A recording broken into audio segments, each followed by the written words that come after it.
حضرت انس بن مالک رضی اللہ تعالیٰ عنہ فرماتے ہیں میں زندگی میں رویا کبھی نہیں تھا، کیونکہ میں جب حضور کی غلامی میں آیا تو بچہ تھا پر ابھی مجھے رونے کے طریقے نہیں آتے تھے، پر عاشق دا کام ہی رونا توڑا تے بنا رویو نہیں منظوری، اے عاشق سدا ہی روندے رہندے پاویں وصل ہوئے تے پاویں دوری۔ بہرحال میں بات جلدی سمیٹ دوں گا، آ رہا ہوں سمیٹنے کی جانب۔ پیغام میں نے دے دیا، جو میں نے بات شروع میں کی تھی وہ آپ کی خدمت میں عرض کر دی میں نے، میرا میسج یہی تھا، سمجھیے۔ حضرت انس کہتے ہیں میں بچپن میرا تھا تو میں کبھی رویا نہیں تھا، توجہ ہے میری بات پر؟ فرماتے میں روتا نہیں تھا، بچے تو روتے نا ٹافی نہ ملے روٹی نہ ملے، لیکن آپ نسائی شریف اور طبرانی پڑھیے، حضرت انس کہتے ہیں میں چھوٹی عمر میں ایک دن رو پڑا۔ کس دن؟ فرماتے ہیں بدر کے قیدی آئے، کیونکہ صحابہ سے انہوں نے بڑا ظلم کیا تھا، بڑا مارا تھا قریش مکہ نے، ہم نے تو مار کھائی نہیں نا۔ حالانکہ دین کی سچائی یہ ہے، بخاری شریف میں میرے نبی پاک نے فرمایا جو مجھ سے سچا پیار کرے اس کی طرف مصیبتیں دوڑ کے آیا کرتی ہیں، یہ سچائی ہے دین کی، اور صحیح بخاری میں متواتر درجے کی حدیث ہے۔ حضرت انس بن مالک فرماتے ہیں میں رویا نہیں تھا اور بڑا ستایا تھا مکے والوں نے، تو آج قیدی ہو کے جب لائے گئے نا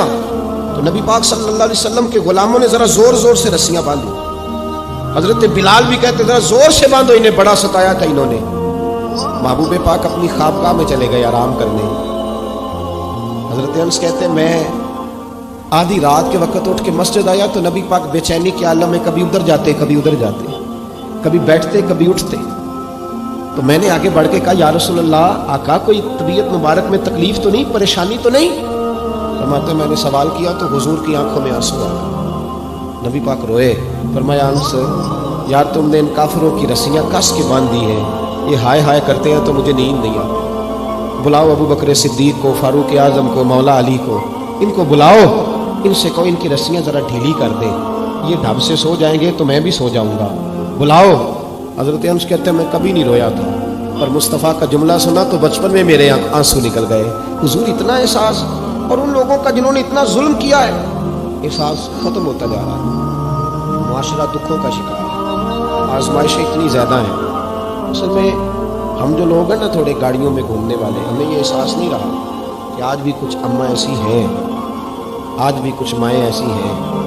جن کے بیٹے منت کرتے ہیں کہ یار یہ موبائل میرا 3000 کا ہے پر چلو 3500 کا لے لو، میری اماں کی دعائی آنے والی ہے، ابھی بھی یہ رنگ ہے۔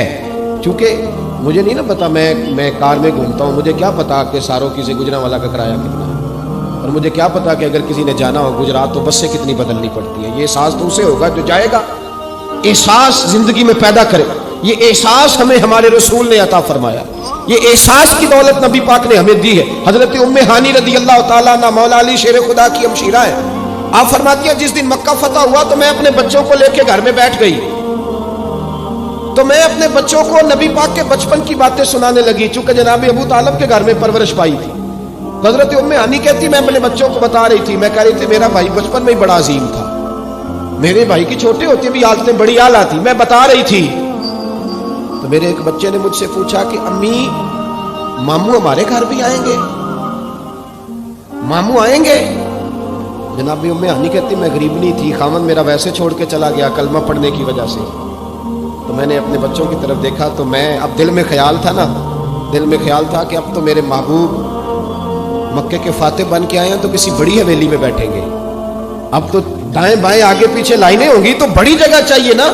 بڑی جگہ آج نبی پاک صلی اللہ علیہ وسلم کا دربار سجے گا۔ جناب ام ہانی رضی اللہ تعالیٰ عنہ فرماتی ہیں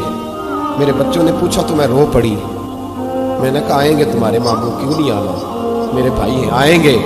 ضرور آئیں گے، ذرا کام نمٹا لیں۔ اور فرماتی ہیں ساتھ ہی آنسو تھے کہ بڑا سارا گھر ہو تو حضور آئیں، سارا مکہ آج غلام بن گیا ہے، 10,000 کا لشکر مدینے سے آیا ہے، میرا چھوٹا سا گھر ہے کہاں بٹھاؤں گی۔ فرماتی ہے میں رو ہی رہی تھی کہ میرے دروازے پہ دستک ہوئی